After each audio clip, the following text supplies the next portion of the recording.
चलो जाने दो। स्यूडो फर्स्ट ऑर्डर रिएक्शन पूरा बुक से पढ़ना है अपने को, मैं केवल हिंट दूंगा, ठीक है? बाकी मैं पूरा रीड करवा दूंगा, तुम्हें ऐसा कुछ नहीं रहेगा जो नहीं समझ में आएगा, ठीक है? तो देखो ध्यान से देखो, एनसीईआरटी पढ़नी है अपने को। इधर देखो, जैसे जब रिएक्शन होता है ए बी का और कुछ बना लिया सी डी, ऐसे बना लिया प्रोडक्ट, ठीक है? ध्यान से सुनना, जब दो रिएक्टेंट में एक रिएक्टेंट बहुत लार्ज क्वांटिटी हो, एक रिएक्टेंट बहुत एक्सेस अमाउंट में हो और दूसरा रिएक्टेंट बहुत स्मॉल अमाउंट में हो। नहीं आया? नहीं समझे? समझ गए? नहीं समझे? समझ गए? जैसे बुक में एग्जांपल दिया है, जैसे ये मोल 10 मोल हो, क्या हो? 10 मोल है और ये 0.01 मोल है। आया? बी, जब ये रिएक्शन करा तो रिएक्शन करने की ये स्टार्टिंग की पोजीशन है, क्या है? इनिशियल पोजीशन है, t=0 पर। समझ गए? Some time after some time,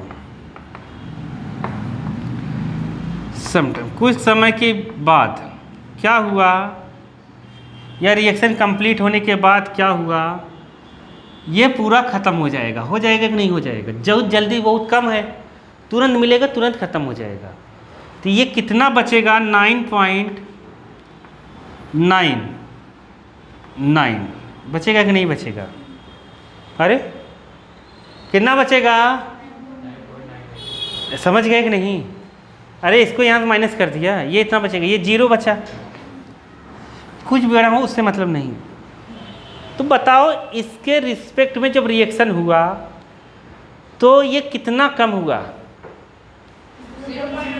0.1, मतलब नहीं के बराबर कम हुआ। नहीं के बराबर कम हुआ। आया समझ में कि नहीं? मतलब इसका कंसंट्रेशन चेंज ही नहीं हुआ।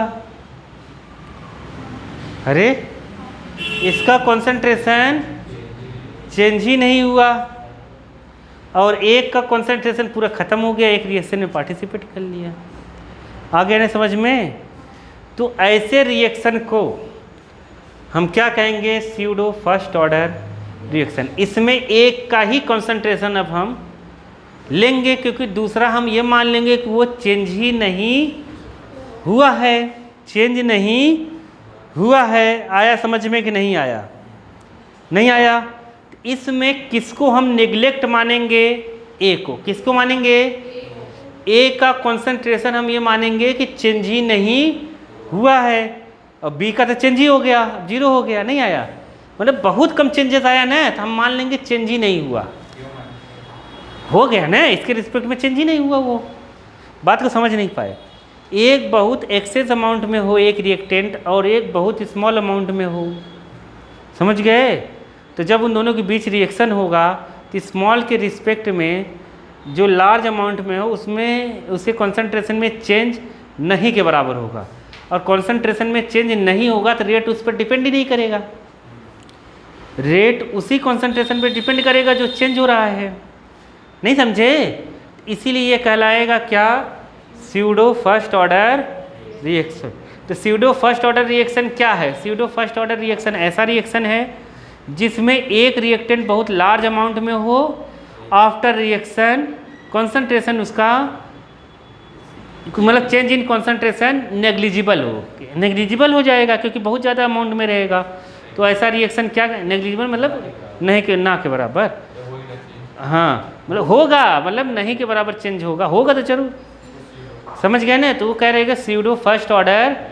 आया कि नहीं आया? नहीं आया क्या? आ गया। अब मैं एनसीईआरटी पढ़ता हूँ, एनसीईआरटी के बुक में देखो, आ गया ना समझ में? तो मतलब अब इसका जो रेट रहेगा वो इस पर डिपेंड नहीं करेगा, बी पर डिपेंड, ए पर डिपेंड नहीं करेगा, केवल किस पर डिपेंड करेगा? बी पर केवल डिपेंड करेगा। नहीं आया समझ में? तो जब इसका रेट लिखूंगा मैं तो केवल लिखूंगा के और लिखूंगा बी फर्स्ट ऑर्डर है इसलिए 1 तो रहेगा ही रहेगा, ये रेट हो जाएगा। आया समझ में कि नहीं? इस पर तो इसका चेंज ही नहीं हो रहा है ना, तो इसके कॉन्सेंट्रेशन पर डिपेंड ही नहीं करेगा। रिएक्टेंट के कॉन्सेंट्रेशन में डिपेंड करता है क्योंकि कॉन्सेंट्रेशन उसका चेंज होता है। जब ए का चेंज ही नहीं होगा तो बी पर ही केवल डिपेंड करेगा, इसलिए फर्स्ट ऑर्डर ही बनेगा। नहीं आया क्या? आ गया। तो देखो मैं एनसीईआरटी पढ़ता हूँ, ध्यान से देखो, इसमें ऐसी कोई लाइन नहीं होगी जो तुम्हें समझ में नहीं आएगी। ध्यान से देखो, the order of reaction is sometimes Altered by condition, कुछ कंडीशन के साथ होता है। इधर देखो, consider a chemical reaction between two substances when one reactant is present in large access. समझ गए कि नहीं? एक रिएक्टेंट कैसा हो, बहुत ज़्यादा हो, समझ गए कि नहीं?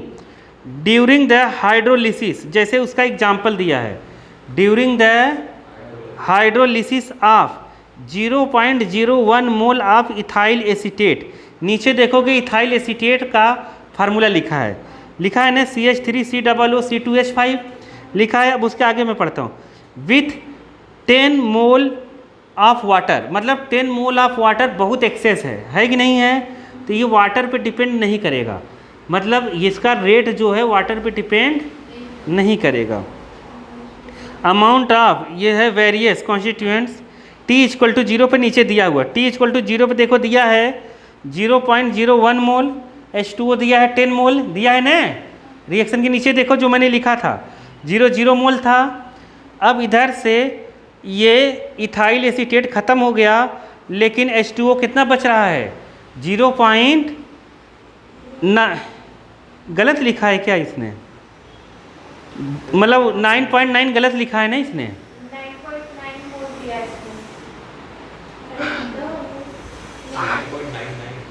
9.9 होना चाहिए ना? 9, हाँ क्या लिखा है? तुम्हारे में भी लिखा है? हाँ 9.99 लिखना चाहिए। क्या लिखना चाहिए? 9.99 लिखो वहाँ पर। आ गया समझ में? अगर 9.9 लिखा है तो गलत लिख दिया होगा उसने। यहाँ स्टोरी समझ में आ गई कि नहीं जो लिखा है? आ गई कि नहीं? नीचे देखो, उसके नीचे वाला पैराग्राफ, नीचे वाला पैराग्राफ मैं पढ़ रहा हूँ, ध्यान से सुनो। रिएक्शन समझ में आ गया ना? नीचे वाला देखो, the concentration of water does not gate Altered, मतलब चेंज नहीं हो रहा है। क्या नहीं हो रहा है? चेंज नहीं हो रहा है वाटर का कॉन्सेंट्रेशन अल्टर मच, मतलब बहुत ज़्यादा चेंज नहीं हो रहा है, समझ गए? During the course of reaction, मतलब रिएक्शन कंप्लीट होने में, रिएक्शन कंप्लीट हुई लेकिन किसका कॉन्सेंट्रेशन बहुत ज़्यादा चेंज नहीं हो रहा है? H2O का। किसका? ये तो मैंने एग्जाम्पल दिया था, H2O का चेंज नहीं हो रहा है, इसलिए लिखो सो रेट ऑफ रिएक्शन पूरा लिख दिया उसने, पूरा लिख दिया। H2O भी लिखा है, लेकिन कह रहा है कि H2O कांस्टेंट है। H2O क्या है? कांस्टेंट हो जाएगा, इसलिए एक नया रेट कांस्टेंट आएगा, तो उसको हटा देंगे H2O को और नया रेट लिखेंगे KCH3COOC2H5। यही होगा, इसीलिए इसको फर्स्ट ऑर्डर कहते हैं। क्या कहते हैं? First order. नहीं आया समझ में? आ गया ना? मैं क्या बोला? नहीं आया? ऐसे एनसीईआरटी पढ़ी जाती है बालक। नहीं आया? तब तुम ऐसे देखो पूरा पढ़ोगे, तुम्हें स्टोरी की तरह समझ में आएगा कि एनसीईआरटी पूरी स्टोरी लिखी है, समझे?